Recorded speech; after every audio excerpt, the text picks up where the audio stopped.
My gender has absolutely nothing with the activity we're about to partake in today. I'm literally just doing that intentionally as clickbait. Don't worry, I haven't gone down the clickbait hole where like I'm being like other YouTubers where I'm purposely like clickbaiting and like clickbaiting you and all that, right? Where like I'm just being clickbait and stuff, right? Like this is one of like 3 times my career where I will intentionally use clickbait to get you. But yeah, hello, my beautiful kingdom. Is I, the creator, this time. Here with a tier list, a romance book tier list thing.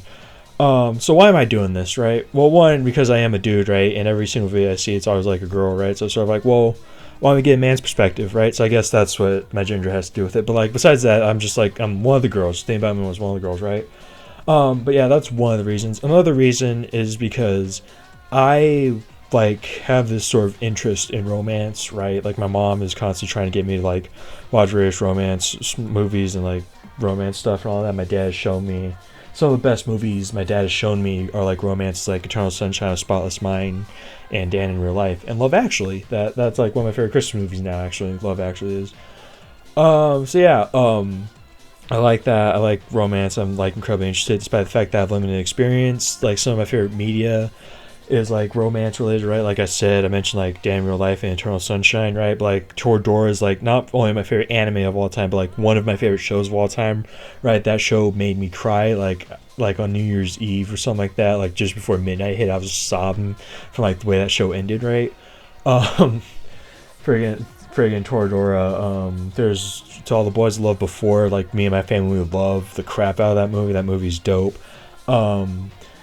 Not only that, and of course, The Summer I Turned Pretty. I saw the first 3 episodes of that, and like I like the vibes that's going on there, right?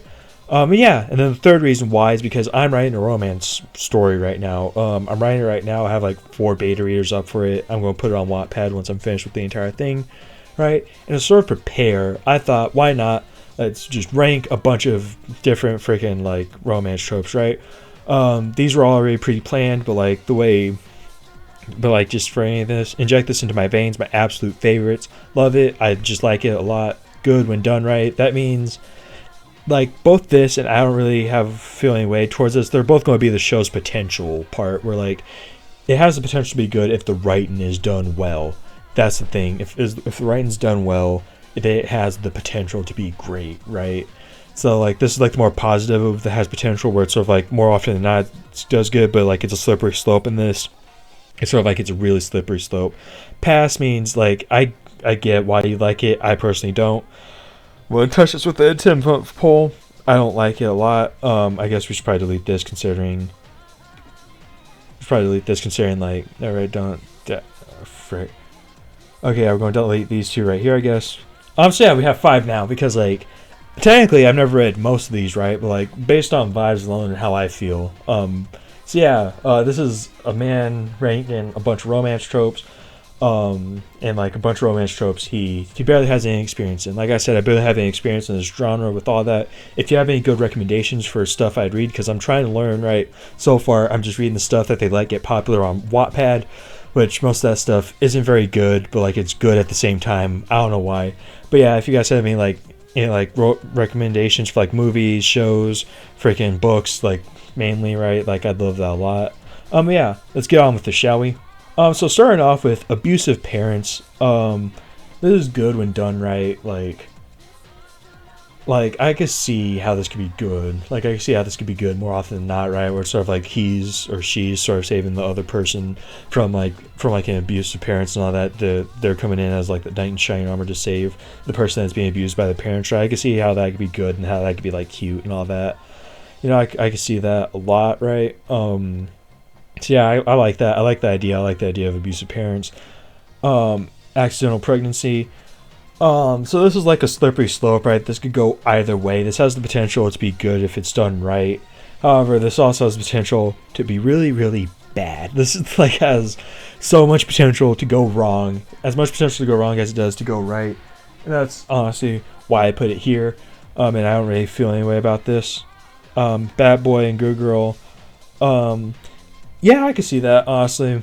I can genuinely see that, depending on like I said, this has potential to go wrong, right? Depending on how bad the bad boy is and like how like how like the good, how like naive the good girl is. Like if they make her like borderline stupid or something like that, and like same goes with this too, right? Like same goes with these two, right? If they make the good person insanely stupid and naive, that is horrible. If they make the bad boy like evil or something like that could go like a long way to being bad. But like mostly like from what I've seen and experienced, like this is like usually good. Age gap. This is a slippery slope. I can see this being going from like cute to creepy like really quick. This go like bad really fast. This go bad really fast. Like so, this could go so horribly wrong so horribly quickly. But this could also be has a chance to be really really cute too. So I'm gonna put it in age gap, right? So yeah, I'm just gonna put it right here. Like this has the chance to just go either way for me personally, depending on from cute to creepy, you know. AI/robots. Cause like, you know what? It depends. Like, it really depends. I see the dream with this. I see the dream with this kind of story that it can be told and all that, right? I see the dream. I see the dream. The thing is, that dream doesn't look very good to me. So I don't really know. This is like the time when this is actually true. This isn't about potential. This is like the one time this is actually true. I don't really feel any way about this, you know. I turned antagonist. It depends on if this is like a side character or if this is like the main love interest you're supposed to be rooting for, right? That's the thing. That being said, a good portrayal when done right is like a good plot twist and like a good way to do it. Amnesia. I've heard stories about like books and like just like shows and all that have done this bad. But I've also like read stories that where this trope is actually done good. Amnesia, where like they don't remember and they fall back in love again. I've like read about stories about that. So Amnesia, like right there, like this has potential to be good, but it also has potential to be bad. Now, this is like enemies to lovers, right? This I like it a lot. Like enemies to lovers, like at least the enemies to lovers that I've read, I like it a lot. Like this has potential, like on both sides. Where like this is like we're like compared to this, like this works with like side characters. I don't see it working with like freaking like main love interests, right? But I can see it working with side characters. This has the advantage of working with both side characters and love interests. So, like, that's why it gets up higher, and that's why I kind of love it. Apocalypse. Fallout is my favorite video game of all time. Like legit, while we're on the topic of romance, I'd go as far as to say women wish their men loved them as much as I love Fallout. Okay?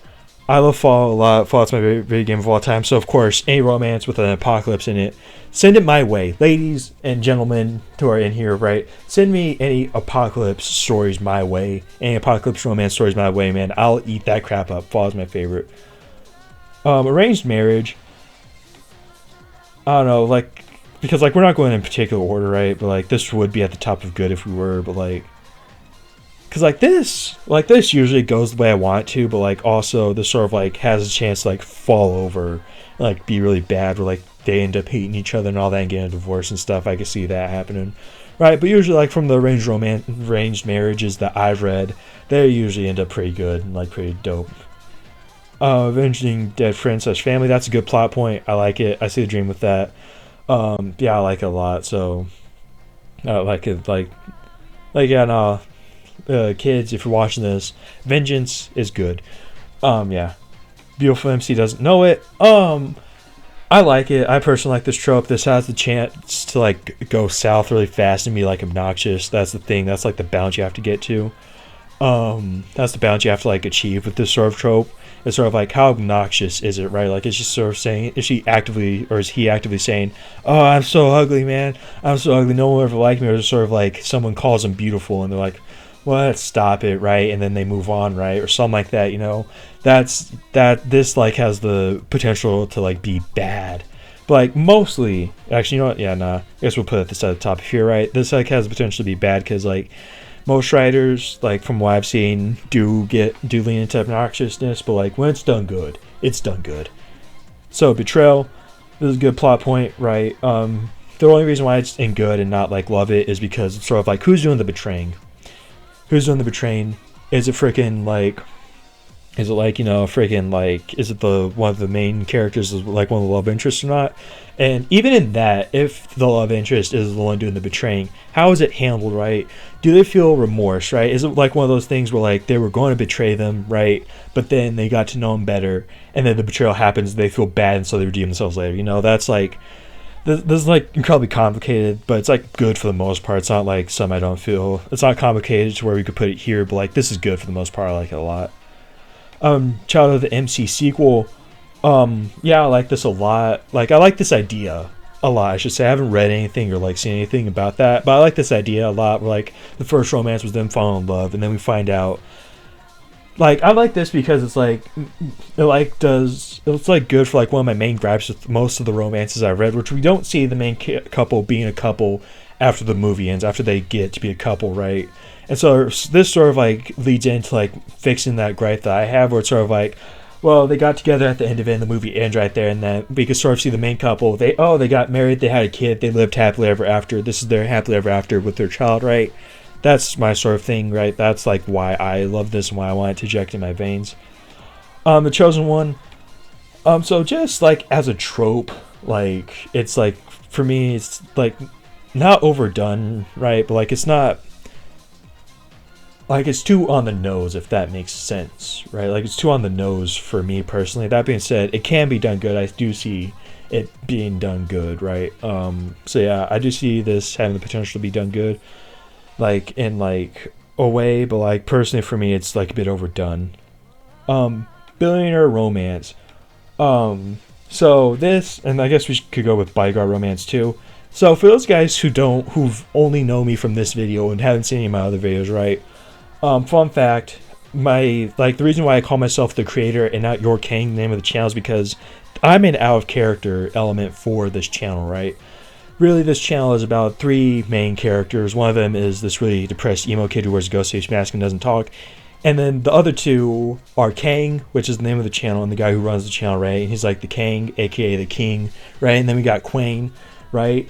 And the reason why I bring this up right now is because they are basically like the embodiment of my two favorite tropes, right? Where it's like the billionaire romance and the bodyguard romance, where it's sort of that weird sort of power imbalance where like I love when there's like a power imbalance between them, right? When it's done well, right? When he's not abusing it, or he's not going out of his way to abuse the fact that he has more power over the girl, right?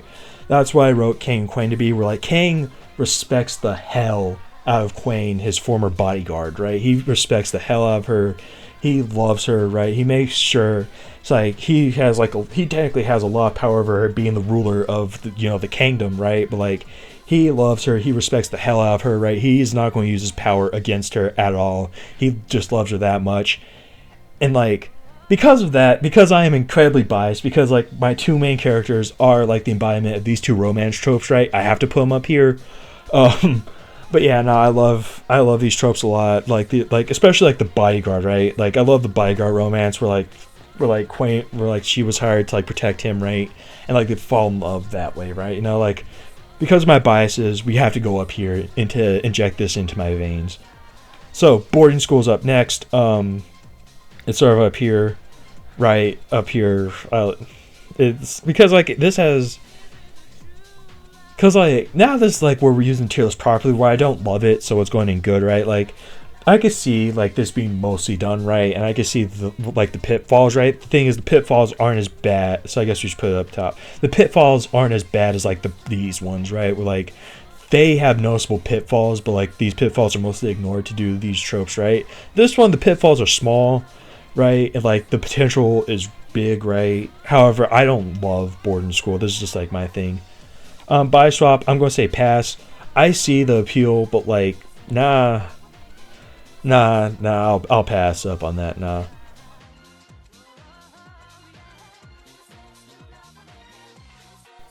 Best friends, brothers, romance. Brother's best friend, romance. So, if I remember correctly, freaking, so the summer I turned pretty is literally just this trope, right? I see the potential, but I also see the pitfalls of like, it's like the same pitfalls like age gap, right? Where like you could do this well, but like there's like a huge noticeable pitfall right there that we have to address, right? That's why I'm putting this right here, and out like in the middle where like the the pros and the cons sort of like weigh the same. Bully romance, same here. Like the pitfalls are there, right? Where like it depends on how hard they're going in on like the bullying aspect of it, and right, and who's bullying whom, right? You know, like and all that. Like there's like a huge pitfall there, but like also I see the dream. Like I see the crystal clear dream of like how this could be an amazing freaking trope, man. Like I could see the dream. I see the dream, and that's why I put it like here, because like the pitfalls are deep, but like the potential is incredibly high. Crazy X. This depends. This really depends on what we mean. Is the Crazy X like the love interest? If it's a love interest, that's a pitfall, right? That's a really big and like low pitfall, right? But like, if the Crazy X is a plot point, there's still a crap ton of pitfalls that we could go through. Like, there's like a crap ton of pitfalls that we could like still fall within there, right? Like, how is the Crazy X treated? How is that like entire situation treated within the story and all that? But I kind of do see the dream, though. I do see the dream. Main character dies at the end. I'll pass. I see the appeal of it, but like, nah, I'm good. I am good. I am good on that. I want happily ever after, right? Like, I'm good on like that entire thing. Coming of age, I love it, right? Like, it's like not injected into my veins best, but like I love it. I love it. I love it a lot. Like I can see why I love this a lot. Let's put that back there. But yeah, I love this trope a lot, you know. Yeah, I love it. Love it, love it, love it, love it. I'm controlling dystopian government.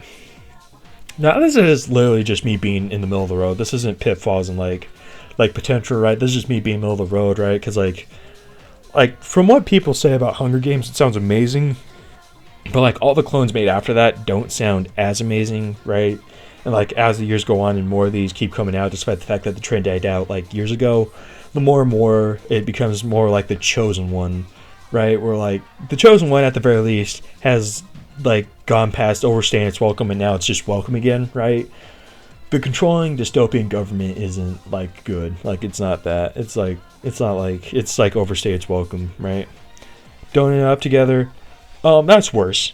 Like I don't. This is like below these two because I don't see the appeal at all. Like I do not get the appeal of this at all. I don't know why anyone would want to do this, right? I don't get the appeal at all. So yeah, nah. Dragons. For fantasy, you know what? Nah, yeah. Like, the thing is, I'm not that into fantasy, despite the fact that I do play Dungeons and Dragons. I'm not that into fantasy as like a genre, so I setting, right? I'm not that into fantasy and all that, right? That being said, if I am specifically reading fantasy, I hope there would be dragons. That's why it's up here. And yeah. So, curse/wish gone wrong. I see the potential, but I also see like a few pitfalls with this one, right? Like I see the potential where it's sort of like could be a Beauty and the Beast thing, right? Where like you have to get a last kiss or else you'll look like an ugly monster forever, and then you kiss him and he looks like an even uglier monster, right? I see the potential with that. Like I see the appeal and all that, right? And that's why I do that. But there's like a few pitfalls that I can name right now. Damsel in distress. In today's climate, there's like huge pitfalls, but like there's also like a huge potential, right? So like that's why I'm putting it here, just like because of like the climate and all that. And also it's on the level of like Chosen One, right? It's like, well, yeah, it's on. It's like it's like a good in between Chosen One, Control, and Dystopian, where like it's like tier on the edge of like, well, it's like a mainstay now, but like also it's kind of like sort of getting tiring and all that too, right? So like it's like it'd be like a good in between Control and Dystopian. This is like the in between, right? Where like this is the in between these two like tropes. Like it's overdone, right? But like it's kind of a mainstay, but it's like kind of like sort of like, you know, overstaying its welcome, right? Dark haired hot main villain, male villain. Love it mostly because I love Jason Todd. For those guys who don't know, Jason Todd is like this DC character, and like he like ladies, if you love this trope as much as you do, look up who Jason Todd is. I swear to God, you will love him. You will love the Red Hood. You'll love Jason Todd. You'll love him. He's this character from DC, and like he is like a dark-haired, hot main male villain, right? Who like he's like the embodiment of that character where like you could see him. Like he is the embodiment of I could fix him, right? Well, like he's not a villain. He's an anti-hero. Jason is. like he's like the embodiment of like this sort of trope where like if he were in a romance book he would be this, right? He's the main male villain that's misunderstood and all that the female main character would get with at the end, right? Like he's that kind of character, and like that's mainly why I love it, because Jason Todd is like one of my favorite superheroes of all time and like one of my fictional crushes. And yeah, I love Jason Todd a lot. And yeah, dark, mysterious / brooding lead love interest, yeah, same thing, but this time it could also applies to girls. So yeah, this time also applies to girls, right? Yeah, like I prefer women, but like men too, and I prefer women, but like I could go both ways. But since it has potential to like be for like women, be like a woman love interest too, I'm gonna put it right there, right? You know, because yeah, like I don't need to explain myself to you. Dead / missing girl. This is literally just I'm in between on these two, right? Like I'm just in between. I won't pass up on it, but like it's not good for me, right? Like I don't like it that much either. So that's why I'm putting dead / missing girl here. Dead parents. How are we going to do it, right? Like how obnoxious is this going to get, right? Because like I know her parents or his parents are dead, right, and all that. But like how many times are we going to do this? How many times are you going to mention it? How many times are you going to say, "Oh, my parents are dead in my life"? So like how like are you going to do it like that? Or are you going to make it like an actual plot point? Like it has actual emotions. It's not like said and repeated so many times that your parents are dead to the point where like we don't care anymore. Are we going to care about that? Sorry, my alarm just went off like right now. Like are we still going to care about that, or like are we just going to keep? Or like are you going to make? Okay, sorry. My alarm going off messed me up.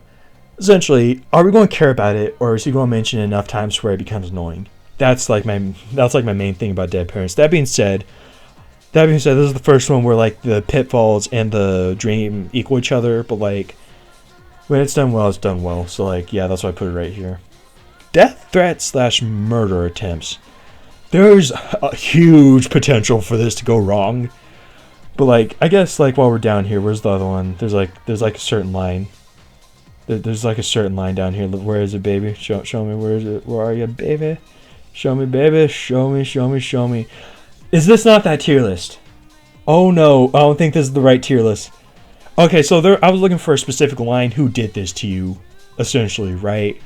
Like this could go both. This could go really. You know, fuck it. We're putting it up here.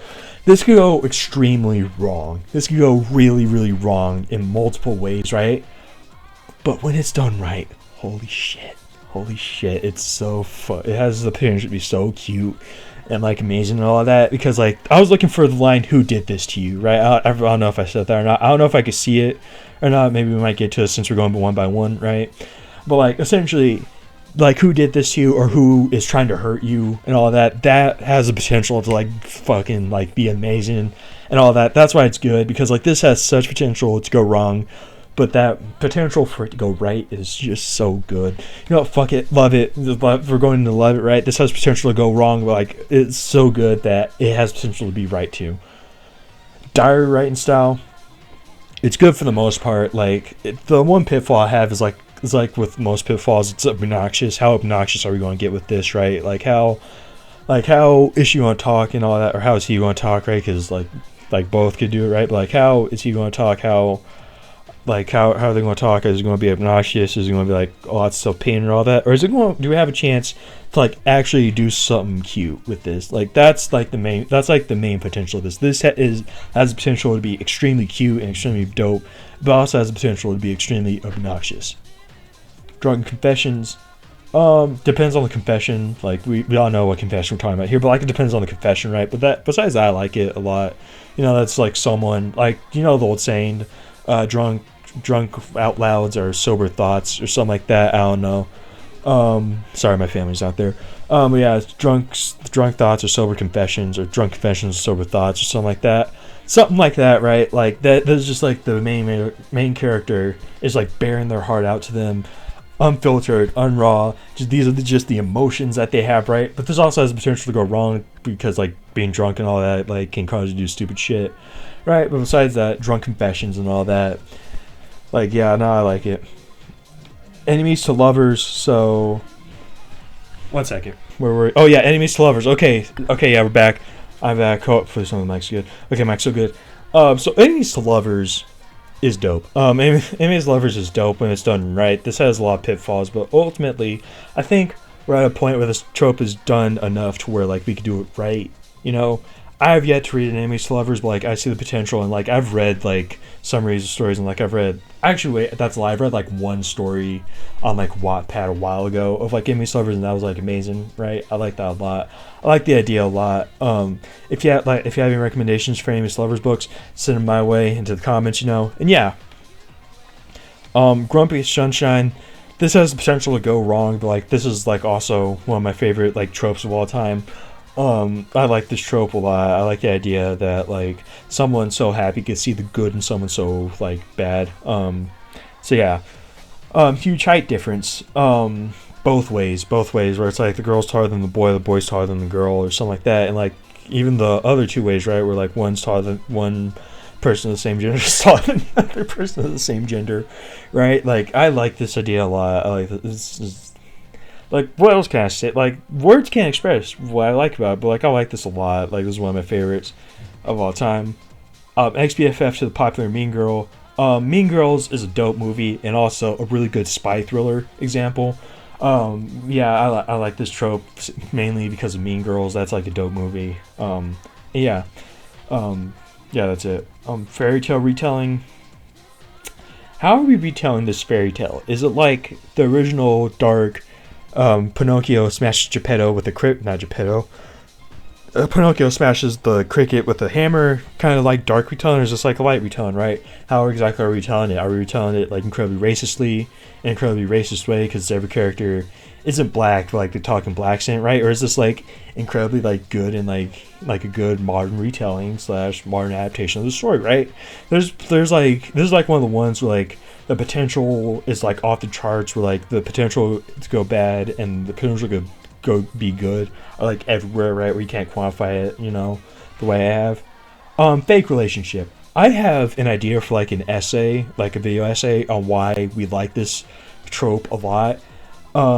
That being said, I like fake relationships a lot. It's cute, it's dope, and yeah, fake relationships are dope. I want to like give out like my take on this right now, because like the idea I have for this is good, so good that like I want to like keep it to myself. But like yeah, I like fake dating. Like I said, me and my family loved all the boys I loved before, right? It's like we love this trope a lot. I love this trope a lot. Femme Fatale MC. I love it. Like I love a strong and powerful woman, right? Yeah.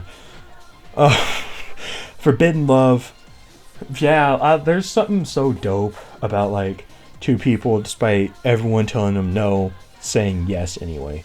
There's something dope about that. Maybe because, you know, I'm half black, half Mexican, and like the world's just been telling me no for a while, right? And like yeah, like, you know, being a mixed kid and all that, people are telling like saying that maybe interracial couples aren't like meant to be together, but like they say no anyway, and I'm a product of like forbidden love, right?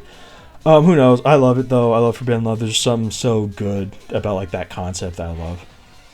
Found family. Yeah, I like found family in any like situation, any like story and all that, right? Yeah, I love found family. It's like dope.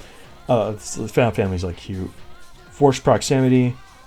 There's like a lot of pitfalls with forced proximity, but like I feel like we've mastered like forced proximity enough to where like those pitfalls aren't being fallen into as much. So like yeah, I like forced proximity a lot. Like yeah, forced proximity is dope. It's just like yeah, no, I like it. I like the idea of just like them, two people characters do not like each other, being forced to be together and being forced to be within each other's range, or people who do like each other. And there's like that tension there, right? Like it's easy, it's fun. It can't go wrong, but like it's been used so much that we can't do that. I mean that we can't really do that. Friends to lovers. I prefer this over enemies to lovers. Apparently that is a hot take. I have no idea why that is a hot take. I love the idea of two people being like lifelong friends or something like that, coming together, right? And like one of them has a crush on the other, and then like they've had the crush for like a long time, right? And then the other is just now developing feelings for that person, right? And like I just love the idea so much. I love it a lot. I love the idea so much. I love it. Like that. Like I said, I prefer it to enemies to lovers, right? Flame me in the comments all you want. Fucking fight me. I don't care. I love friends to lovers more than enemies to lovers. Heist. I love myself a good heist plot. Like I love myself a good heist plot. You know. Especially one of my favorite tropes, kiss to distract the guards or something like that. You know that like I love the idea, right? You know. Like, yeah, I love myself a good heist. High school. Apparently, people fall into these pitfalls easily when they could be avoided, right? There's like a lot of pitfalls with that people are easily falling into when, like, it's incredibly easy to just not fall into it, right? So, like, yeah, like high school, there are a bunch of kids and all that. There's a chance to be cute and all that, show teen love and all that. And then there's the dark side that a surprising amount of people give into for some reason. It's incredibly simple not to give into it, but who cares? Let's just give into it anyway. Looks like they could kill you as a cinnamon roll. So fun fact, my third character that's like an emo boy that's like sad and all that, he's based on this trope actually, like this line that I said in like that meme, remember? Because Harold, he looks like he could kill you, and he could kill you, but he's also a cinnamon roll, right? Like there's like a bunch of stuff in like that lore and all that. Just like basically like with him, where like he has a lot more to smile about despite his drab and like very sad like demeanor and all that. Harold does have a lot to smile about, despite the fact that he could technically kill you, and since he wears a ghost face mask, he looks like he could kill you too. Like same thing, right? Like I love that a lot. Like I love the idea of like that straightforward idea, right? Where like it's just like someone standing in the corner looking pissed and all that, and then they like actually are pissed and like killing and all that, and they are shadowy, right? I hate everyone but you. This has a huge pitfall of the fact that they just come off as a dick to everyone else, right? But when it's done right, like this is like one of the stories I actually read on Wattpad, right? Like this is like a Fortnite fan fiction. I forgot. Like yeah, I had like a weird upbringing in middle school. Don't judge me. I remember it was a Fortnite fan fiction. I forgot what it was. I forget if it was like Bright Bomber X Drifter, if it was the freaking werewolf times Little Red Riding Hood skin. I forgot which one. But yeah, I remember like had this trope or had that line in it, right? And it was done pretty well in my opinion, at least from what I remember. So yeah, Immortal/Mortal. It's a cute idea. The thing is, like, it depends on how you want to end it, right? If you want to end it with her growing old and him having lived throughout the rest of the time, that's kind of shitty. But if you want to like end it with like him becoming mortal and giving up his immortality for her, right? Or her becoming immortal, if you want to like go in the way of like a god ex a human or immortal, right? And so she becomes a god too, right? Like literally that concept of like him being a god and her becoming a god too is like legit the thesis behind Kang and Quain. Remember those two characters mentioned earlier? Yeah. That's like the entire thing behind Kang and Quain, where like he's like the Kang of like the entire like YouTube channel and all that. He's like the Kang of like this entire kingdom, right? And so like he like sort of elevates her to be the Queen, be like his Queen, right? Like his like queen, the one to rule beside her, right? So like this has such potential. Like there's like one really sad ending that I have a feeling more people like go with the sad ending than they should, right? But when it has a happy ending, it's pretty cute. It's the love at first sight. Nah. Because like it's sort of like I mentioned Dan in real life earlier, right? And that's like the entire point is like love at first sight. You barely know her and yet he's in love, right? That's like the entire thing. One of the cute lines from that is him saying, I love her, I love her, I love her, I love her, right? And all that. It's like I get it, right? I love that moment, I love that movie, right? But like also this like has the potential to like lead to bad writing. It's not like a pitfall like in the sense of everything else. Yeah, there's like a unique pitfall where like it'll just straight up lead to bad writing. That's it. Knife to throat. I get what they're saying with this, right? Where it's sort of like they haven't like the girl has a knife to the guy's throat, right? And they're close to like their faces are close to and she's interrogating him close to Kitson. That's hot. I like it. Enough said. Letters writing style, back and forth, that has a chance to be good. The thing is, for some reason, I have a feeling that like the letters writing styles going back and forth have two huge pitfalls. One of them being the fact that he's at war and he dies. Yeah, that's literally how I've seen some stories end. He's at war, they're writing letters to each other, he stops sending letters, turns out he died. And then the second one is he's at war for a long time. Turns out one of them cheated. Those are the two pitfalls, right? And depending on where you want to go with that, where like he dies at the beginning or one of them cheats at the beginning, so they're getting over it like during this, right? And the rest of the story is them fall in love with someone else. That's fine. That's why it's that good, because like when it's done, like it has to be done it has to be done like wrong. It has to be done wrong, right? Like you could go wrong, right. like with those other two options, but like it has to be done wrong, so that's like a 25% chance to be done wrong, right? That's why I think good. Long Lost Royal, there's like two scenarios where this could go good and one scenario where this could go bad, right? The two scenarios where this could go good is like he knows he's a royal, right?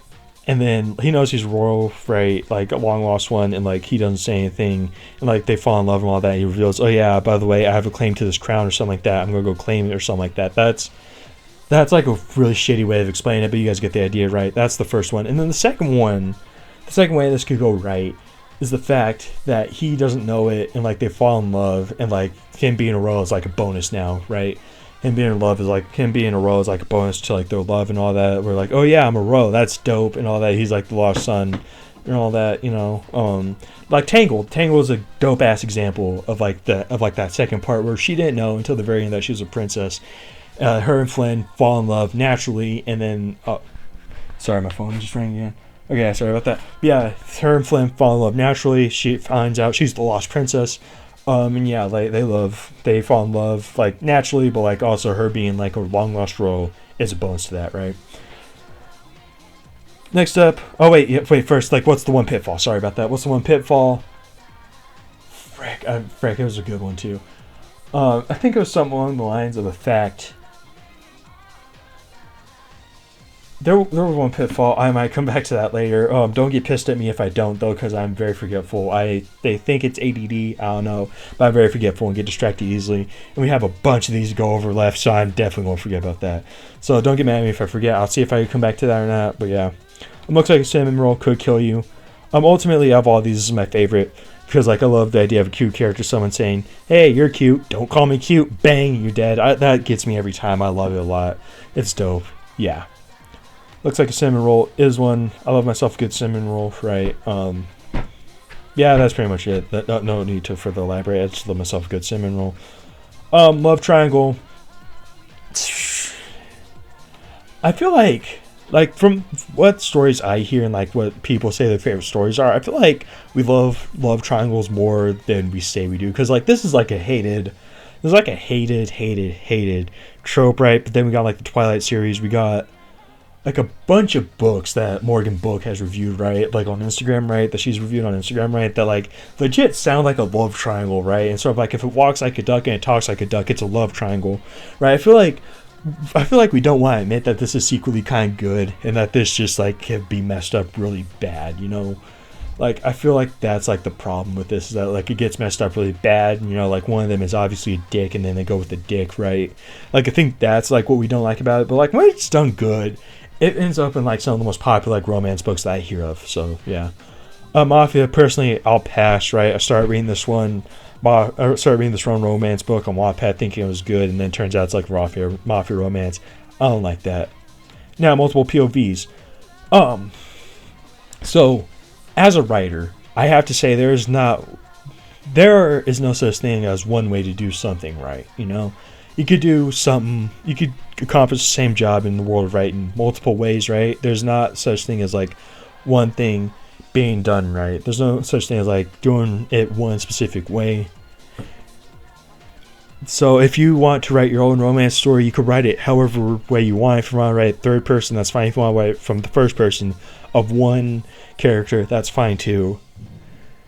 That being said, this is the best way to do it, in my opinion. Like, if I had to choose gun to my head, not even gun to my head, like baseball bat to my head, right, where it's only a minor concussion that will survive, right, I will admit, like, under little pressure, that my favorite is multiple POVs. Like, I'll fold under zero pressure, like, I'll fold from my morals and say multiple POVs in a romance is my preferred way of doing it, especially in that corny Wattpad way of doing it, where it's sort of like it starts off like Jennifer's POV, right, and then Lannon's POV, and then Jennifer's POV, and it's just switching that, or like Bright's POV, Drift's POV, right, stuff like that, right, like that's like my personal favorite way of doing it, right, especially in like proper books too, right, where they're going switching chapter by chapter, right, like Flipped is a dope one where like this one dude says something, and then this one dude says something for her POV and it hurts her feelings, and then he says something again, and then it turns out he wanted to fucking punch the dude who said it, right, like this is my favorite like way to do it. This is my favorite way to tell a romance story. It's just like multiple POVs where it's like switch in between, well, he said something, she said something, right? I'm doing multiple POVs in this romance story that I'm going to post to Wattpad,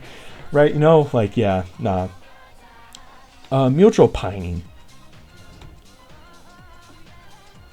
Now, depending on what we get to later on, and all that, there's like two where like I love mutual pining a lot, but equally as much I also love where one is pining so hard and the one is like pining so hard at first, and then the other is sort of like slowly falling in love with them, right? I love that too. I love both. I love any kind of pining, right, where they're both like painfully in love, and sort of like I love them so much but I can't say anything. I love her so much but I can't say anything. Oh man, we love each other but we can't say anything, despite the fact that literally everyone around us can see the chemistry between us, right?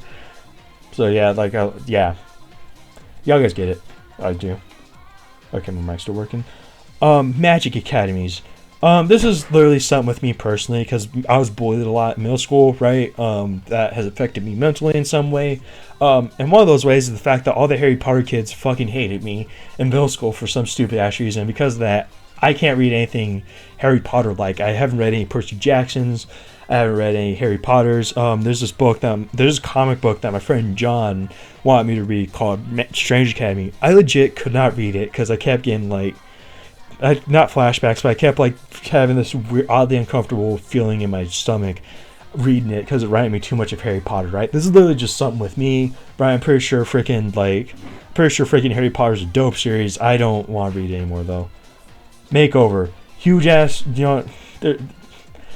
there's pros with this, right? But the cons outweigh themselves so much. It's not like any of these other tropes, like the pitfalls are huge, but we've done it so many times right, that we could get away with doing it right most of the time, right? No, like the pitfalls are so huge. There's advantages to it, but the pitfalls with this trope are so fucking huge that I'm not even going to like mess with that kind of dark magic. I'll pass on that. Mates.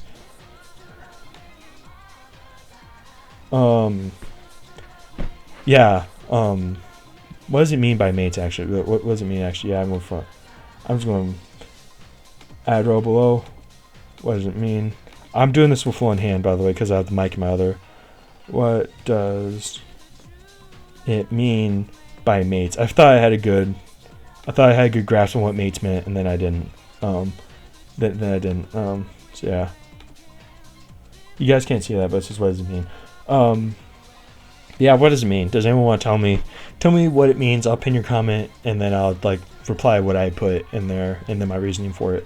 Meet cute. Can't go wrong with a good meet cute. Cannot go wrong with a good meet cute. There's ways in which it could be awkward, like it could be awkward. That's the main pitfall. You know what? Nah, freaking.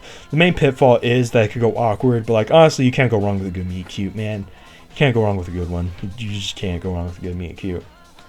Mirror description. It's clever. It's clever like the first time, but like after, it's not like controlling dystopian government. After like the 20th time, it's sort of like, all right, can we do something else?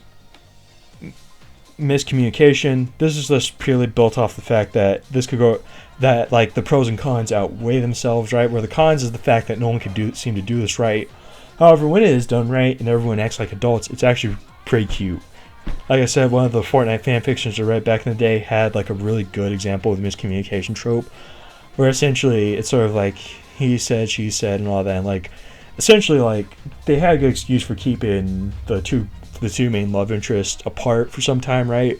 However, the moment they got back together, they had an adult conversation about it. They ended up making out, and it was pretty dope to read that as middle schooler. Misfit / outsider MC. The main point of my main point with this is that it can't get obnoxious. That's the main concern. That's my main concern with it. This can get obnoxious. Like it's sort of like, oh, man, I'm so misunderstood and all that, and I hate it. Like that could do it. But like if sort of like it's a nerd or something like that. He's like a nerdy kid who just genuinely like wants to fit in and all that, but he can't and all that. And like this one girl sees the good in him and all that, right? Then I see the potential, and that's why I say it's ultimately good, right? Multi-generational story. It's up here with Child of the MC, where it's sort of like if this is done through books and all that, then like all of a sudden it fixes one of my main problems with most romances that I see, where it's sort of like they become a couple at the end and then the movie ends and we don't see them as a couple, right? Well, we have time to get invested in these characters and like their relationship and all that, and seeing it work and just seeing the fruits of the labor you just put us through, right? Like I said, these two are on the same level for like the same reason, right? Just the fact that like we get to see them be a couple, right? We get to see them be a couple. Mysterious new guy. Um, the main pitfall here, right, is the main pitfall here is the times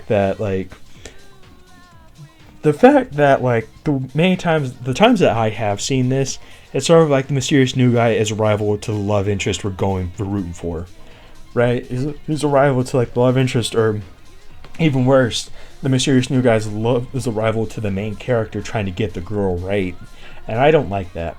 Um, in fact, I'm gonna put this back down here. But like I do see how this can be good, but like man, nah, man. Next door neighbor romance. Yeah, nah, this is cute. This is cute, especially if they do it right. Like if they do it in like the right setting and stuff like that. I could see this being cute. I could see this type of romance being cute. Love saved the other's life.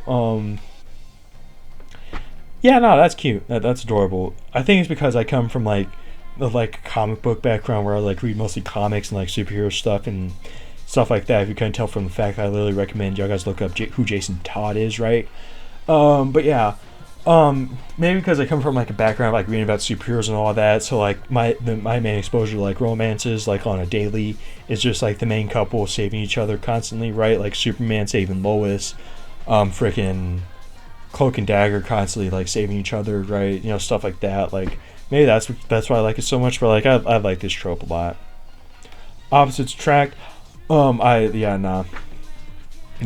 one of my main things when the romance glows, right? Like I love when they're like compatible, but I also really love when the two main couples are like have problems, right?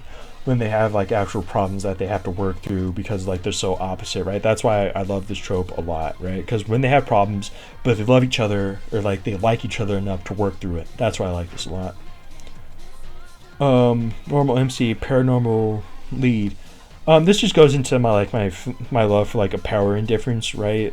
This just goes into like my love for like power indifference, where like if the paranormal love interest is aware of how much power they have over the main character, but they decide not to abuse it, and in fact not use it at all because they just respect the hell out of them. This has the potential to be one of the greatest fucking stories of all time, right? That's why I have it as high, despite the fact that the pitfalls are dangerously low. I just love the advantages so much that I'm willing to take the risk. Not like other girls MC. Now, this can be done well, and in fact, I've seen it be done well, but I've also seen because I come from Wattpad, so I've seen my fair share of it being done obnoxiously, right? So it sort of balances each other out. That's it. Old warrior reluctant helping the MC?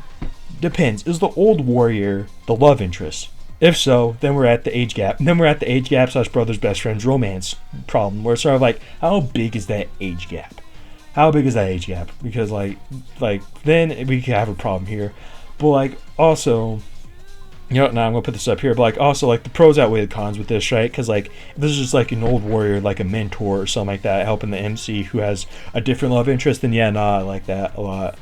I'm writing something that has something to do with that. I'm not gonna say exactly what, but like yeah. Omegaverse. What does that mean? Someone tell me, please. This one. There's only one bed left. Rapper screaming at us like we're all deaf. I'm telling him on the mountain, something mountain still. I'm done quoting MF Doom now. But yeah, one bed. Girls, I see it. I see it. I see why you guys scream and all that. Like when you scream, when you see that and all that. I get it. I see the dream, and like honestly, I see any very rare pitfalls, right? Even on like the place where like when I'm like on book talks, like books to. My power went out for like 5 seconds. I don't know if like I'm gonna stop the record real quick. Okay, we're back with record 2. Yeah, the power went out for like a whole 5 seconds. So I had to stop recording and just like save as much progress as I made.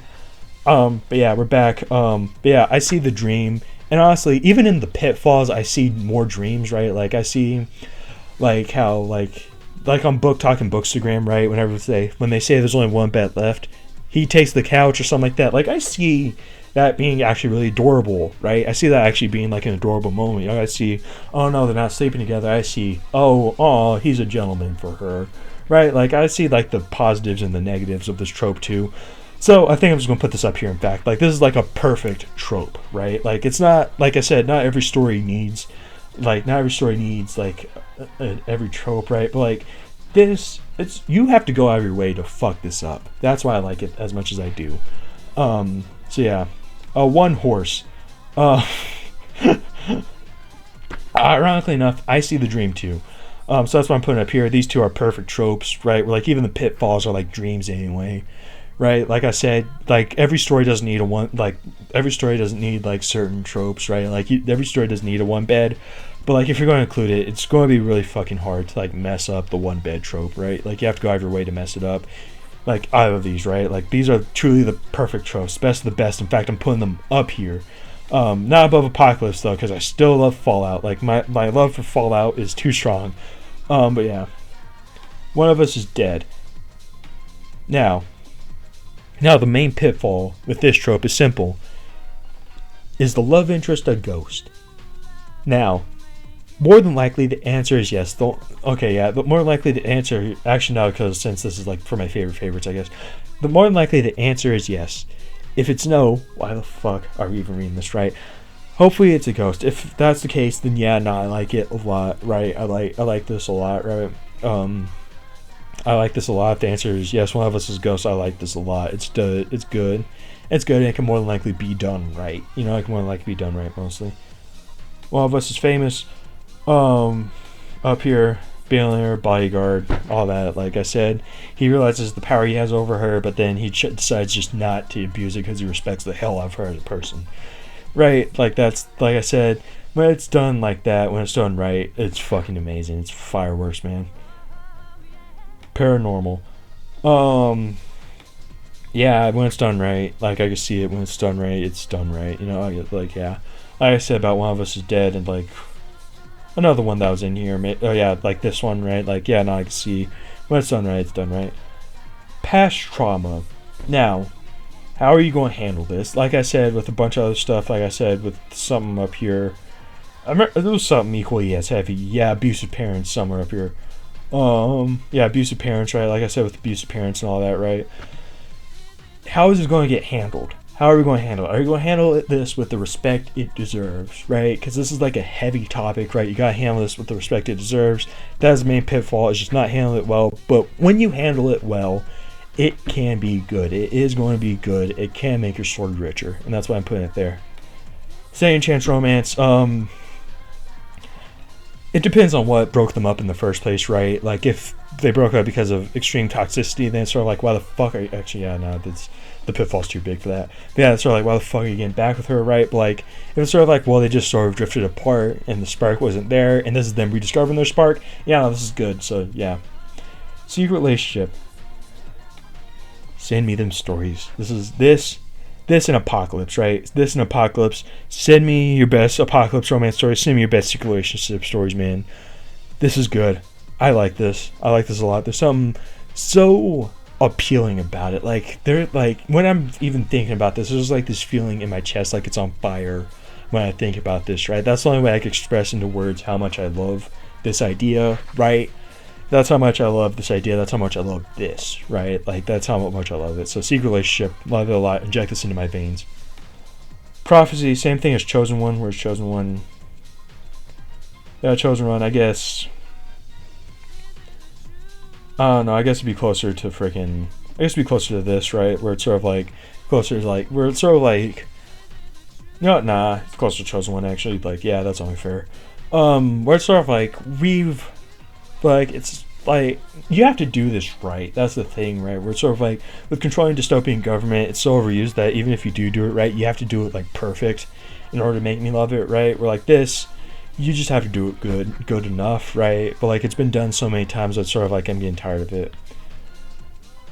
Rags to riches, if it's done well, it's done well, right? Like I said, there's like you could do it wrong right or right, where it's sort of like rags to riches, right would be sort of like, well, wrong right would be sort of like when they get rich, they sort of like become more cocky, right? So that's the wrong part, where like they get more cocky and they become more like self-centered, right?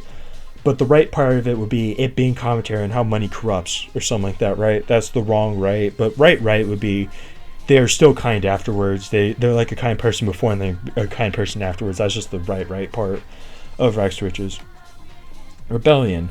One of my favorite songs is Rebel Fev by frickin' Kid Cudi. Rebel Fev. I said that right. I did say that right. Robofev, right? So like I love a good rebellion, right? You know, Hunger Games sounds dope. I'm not going to forget those books or watch those movies, but I'll take your word for it that it's well written. So yeah, Rebellion, I love Rebellion a lot. Reluctant Hero is interesting because it's also one that's really hard to mess up, but like it can be messed up, right? Like, so yeah, I'm putting it right here. Yeah, that's all I have to say. Like, it can be messed up, like, to the point where, like, if they're obnoxious about not wanting to do this, right? If they're incredibly obnoxious about not wanting to do this, then that's how it gets messed up. But it's sort of like, I didn't want to do this, but I'm going to anyway. And, like, they're like, if you write it well, you can make a reluctant hero do well. Riches to Rags, for me, this is above. For me, nah. Because it's sort of like in this context, right? In the context in which we're ranking them, where these are all mostly positive, right? How is this going to be handled, right? If this is going to be handled in the way I hope it is, where it's like rich dickhead gets all his money taken away from him, then yeah, I'll accept it. But if it's someone who genuinely just did not deserve it, then it's sort of like, why? Like, that's the way it could go wrong, but it's sort of like, they get their money taken away from them, they didn't deserve it, but they will still take it in strides anyway, right? And like, we still get a happy ending out of it anyway. I could see that kind of being a thing, right? But like, there's like a slippery slope between doing well and doing bad. Right person, wrong time, no unhappy endings. Rivals to lovers. Honestly, this is like on the same level as enemies to lovers, right? I'm going like, this sort of slightly levels it out because it's sort of like they're like friends. They have the advantage of like friends to lovers, right? Where it's like they don't hate each other. They're just sort of like competing against each other, and like it has a chance to like get flirtatious and stuff like that, and like being good and all that, right? So this sort of like edges out enemies to lovers, but like they're like on the same level for me, kind of. Like I'd sooner rate rivals to lovers than enemies to lovers. Royals. Yeah, y'all guys know me. This is the York Hang channel. I just like gushed about my OCs to y'all, how they're like royalty and all that, right? Like, yeah, nah. I love the idea of royals, right? Not like the idea of like some like the Queen of England or like the royal monarchy in England, right? Where they're like racist and shit. But like whenever you like ignore the fact that like kingdoms are racist, can be racist and shit, royalty is good. Royalty can be good. It can be done well and all that, right? Like a prince and a princess, a freaking princess, stuff like that, right? You know, royalty, it can be dope. Self-loathing protag. How obnoxious are we getting with this, right? How obnoxious are we getting with this? Can it be like that's the main thing. It can be done well, but also like more than any other thing I've said, if they were too obnoxious about it, this has the biggest potential to fail. That's the thing. This has the biggest potential to fail. This has potential to soar too, right? Where if they loathe themselves, but then the person, the love interest they find teaches them to love themselves, teaches them all the stuff that they can love about themselves. That's cute. Like I said, this has the potential to just be obnoxious. Grade A, frickin' Frankenstein constantly talking about how he frickin' like created a monster and he feels guilty. Kind of obnoxious, I'm just telling you. Single parent. All the single parent romances that I've seen have the potential to be good, right? Like yeah, which even if it's sort of like, well, the new love interest is getting familiar with the protagonist's kids, right? That's cute, right? But it can be done bad too. Tending to wounds. Both ways. This is fucking amazing. Both ways. I love this idea of going both ways, right? Where like, I love this idea where it's sort of like the woman fixing up the man, but I also love the idea of the man fixing up the woman, right? I love this a lot. It makes me giddy with joy and all that, right? Like just thinking about this idea a lot. I love this idea so much. It's dope. It can be done wrong, but honestly, the potential for it to go well is so enticing to me that I'm willing to take that risk. Treasure hunt / race. Same level as heist. For me personally, right? It's the same level as heist, right? These are on the same level. I love myself a good heist / race. Much potential for like I said, kissing to hide from the guards or whatever, right? Much potential for like other tropes, right? And all that other like good things and all that, right? Slow burn. So yeah, this is up there with freaking multiple POVs where like you could do there's no one way to write stuff, but like that's my philosophy. There's no one wrong way there's no one wrong way to write stuff, right? However, under zero pressure, I will say slow burn is the best way to do it. Yeah. Like I said, there's no one way to do it, but like That's the best way though. That's like my personal favorite way though. Soulmates. There's a lot of pitfalls, right? With this mostly having us, mostly like in the level of it being boring, right? That's the thing, on the level of it being boring and all that, right? Like it can be boring, but like it could be done well too. I've seen it be done well. There's this one one really dope like Netflix Hallmark style movie that like had pentatonics in it, right? It was like basically based off this idea that it's the wrong time, it's the right people, wrong time, right? Oh fuck, wait, no. Fuck, wait, okay, never mind then. Okay, so these two can be done well, right? And like there's this movie, Hallmark, Netflix, pentatonics movie that I watched where it was based off the idea it's the right person, the wrong time, right? And then it showed us, well, this is the right time, and they meet each other as the right people, right? And it's sort of that's for me, that's an example of both these tropes being done right, where it's sort of like, we know they're going to get a happy ending now, and that's dope to me. And we get to see this sort of like incredibly dope writing be done, right? I'm bad at expressing it, but like if you understand my heart and what I'm saying, right, you will understand what I mean. Sports romance, this is a personal pass for me, right? I actually see the potential, right? I just need this. This isn't me swearing off, right? This isn't me like no touching with 10-foot pole, but like this is like me like needing to be convinced. Convince me, folks. Get into the comments and convince me. Oh fuck! Wait, who did this to you? Is up there? Okay, we're okay. Wait, okay, oh, okay, it's right there. Who did this to you? Is right there. Okay. Frick. Wait. Frick. Where's the murder? Where's the threats of murder? Right there. Okay, so these two are on the same level. I love this trope a lot, right? I love this a lot. There's like a lot of potential for it to go wrong, but there's so much potential for it to go right. In fact, this goes up here, right? I love this a lot. I love how protective it shows the other person can be towards the main character / the love interest, right? This is dope. I love it a lot. I fucking love this trope a lot, man. Like, words can't express how much I fucking love this trope, man. Spunky says, comic relief, best friend forever. There's one main way I'm thinking of this could go wrong. There's one, I don't want to say it though, but like there's one main way, but like there's like 20 different ways this could go wrong. However, for each way this could go wrong, there's also a way that this could go right, so it balances each other out. So yeah, there's like, it balances each other out. The potential is there for it to go wrong, but potential is there for it to go right. Same thing with this one. It could be obnoxious, but it could be done well too. I've seen it both ways, right? I've seen it both ways where it's freaking obnoxious, but it's also done well. Summer Fling, this is the plot to Grease. It can be done well. Like I said, this is the plot to Grease, right? Like, this is literally the plot to Grease. Like, yeah. How many times do I have to say that before you get it? Super Sassy Protag, same as this. Like, this could go wrong. In fact, this could go wrong the same way as, like, Comedic Relief, Best Friend Forever, right? This could go wrong. But this can go right, too. Teacher / student, this is a personal pass for me because it's sort of like, the pitfalls are so deep that, and like people keep running into those pitfalls too. That's the thing. People keep running into those pitfalls for some reason. It's like the same as high school, wherever high school is, right? Like the pitfalls are so deep that it's sort of like, and people keep running into those pitfalls for some reason when it's so easy just not to fall into those pitfalls, right? That's sort of like I'll pass. I'll just pass, man. Unrequited love. The potential for an unhappy ending is there. But like there's also a cute potential, like I said earlier, where it's sort of like he likes her and she is slowly falling in love with him, right? And soon they just fall in love, right? Vampire werewolves, this is a pass, just not my personal taste.